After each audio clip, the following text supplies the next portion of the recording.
Pero además de eso, cuando la onda atraviesa la interfase, el ángulo cambia también. Si aquí ingresó con un ángulo, por decir, aleatoriamente de 60 grados, acá cambia a 40 grados, a 70 grados, a 80 grados.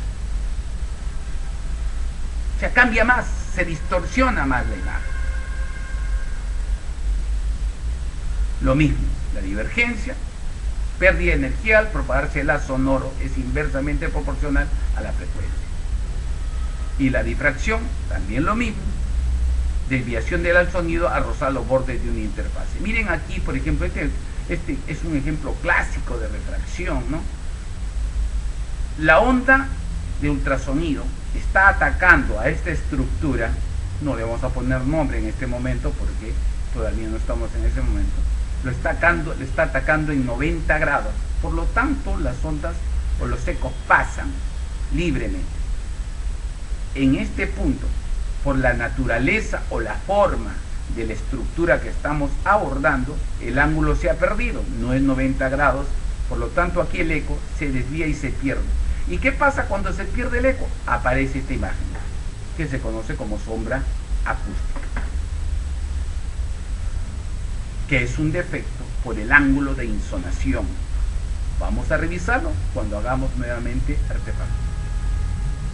Atenuación es la disminución de la intensidad del sonido a medida que se propaguen los tejidos, es decir, la pérdida progresiva de la amplitud e intensidad de la onda acústica. ¿Y cuáles son los fenómenos que producen la atenuación? La absorción fundamentalmente y todo lo demás, reflexión, divergencia, refracción, y es proporcional a la frecuencia. Lo vamos a retratar nuevamente en este esquema imaginario. Si yo tengo 100 ecos, en el ejemplo anterior les dije, mis 100 ecos regresaban, si el ángulo de insonación es 90 grados, tanto los que rebotaban como los que iban atravesando y así sucesivamente. Pero esto no es cierto en forma absoluta. Al final, en el mejor de los casos, regresará 70-80% de los ecos, aunque el ángulo sea de 90 grados. ¿Por qué?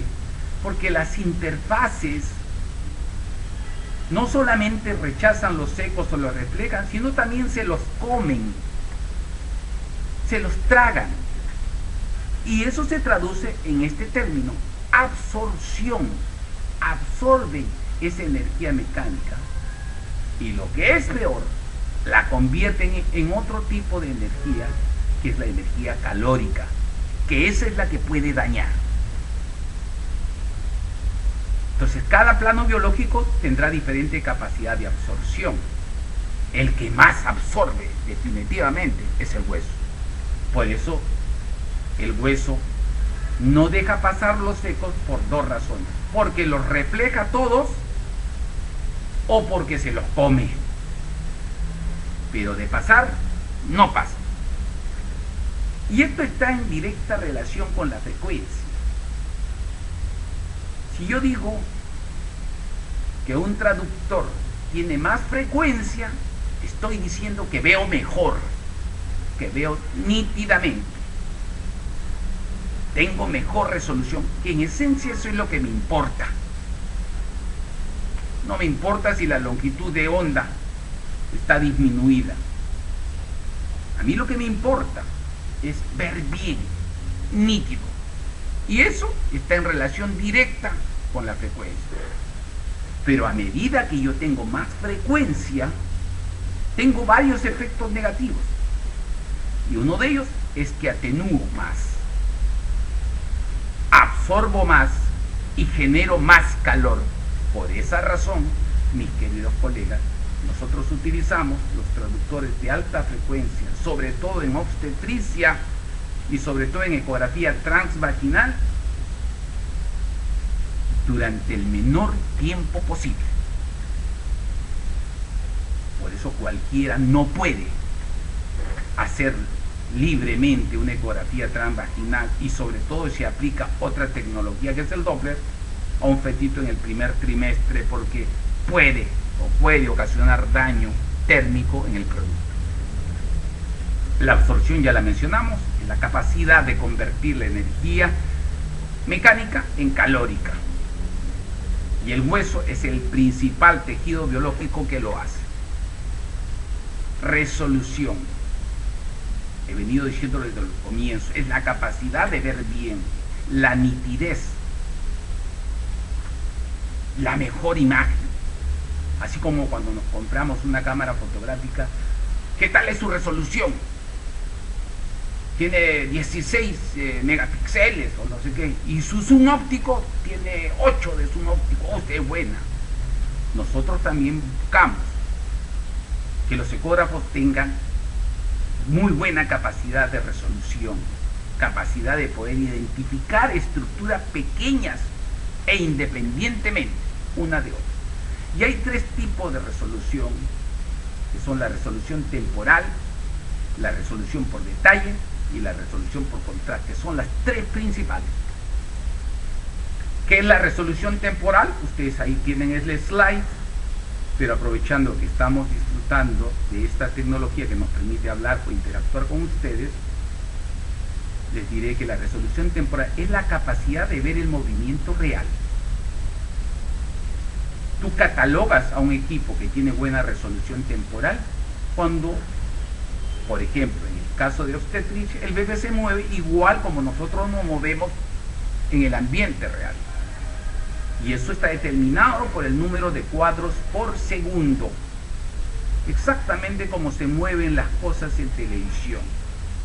Si yo veo que el bebé se mueve en cámara lenta, como cuando pongo cámara lenta en una película, quiere decir que tiene mala resolución temporal. En cambio, si se mueve en la película o en la imagen exactamente como me muevo yo por fuera, quiere decir que tiene buena resolución temporal. Y generalmente para una exploración abdominal, el número de cuadros por segundo o frame rate, como se dice en inglés, es de 20 a 30 cuadros por segundo, suficiente para obtener el movimiento real, el cual puede estar afectado por otros aditamentos del ecógrafo. Por ejemplo, si ustedes le agregan Doppler, va a disminuir el movimiento real. Si le agregan armónicos, si le agregan foco, va a disminuir la resolución temporal. Entonces vamos a ver cómo también esos parámetros afectan el tiempo real. Pero en conclusión, la resolución temporal es la capacidad de poder ver la imagen en movimiento de tiempo real, exactamente como nosotros nos movemos. Cuando se mueve lentamente o en cámara lenta, es mala resolución temporal. Resolución por detalle. Existen dos tipos. Resolución por detalle axial, también llamado longitudinal o de profundidad. Esta es la más importante. Esta es la que ustedes deben de saber, que es la que nos da la nitidez de la imagen. Es la capacidad de discriminar o diferenciar dos puntos separados por una distancia mínima. Y esta distancia se encuentra en el eje del haz de ultrasonido. Para que ustedes puedan ver estos dos puntos separados, es importante que la medida de la longitud del pulso de onda sea menor que la distancia entre los dos objetos. Y depende del tiempo. Entonces, a mayor frecuencia, respóndanme ustedes mentalmente, menor longitud de pulso de ultrasonido y mayor resolución, mayor nitidez. ¿Y qué pasa con la atenuación? Hay mayor atenuación. ¿Y qué pasa con la absorción? Hay mayor absorción. ¿Y qué pasa con el riesgo térmico? Hay mayor riesgo térmico.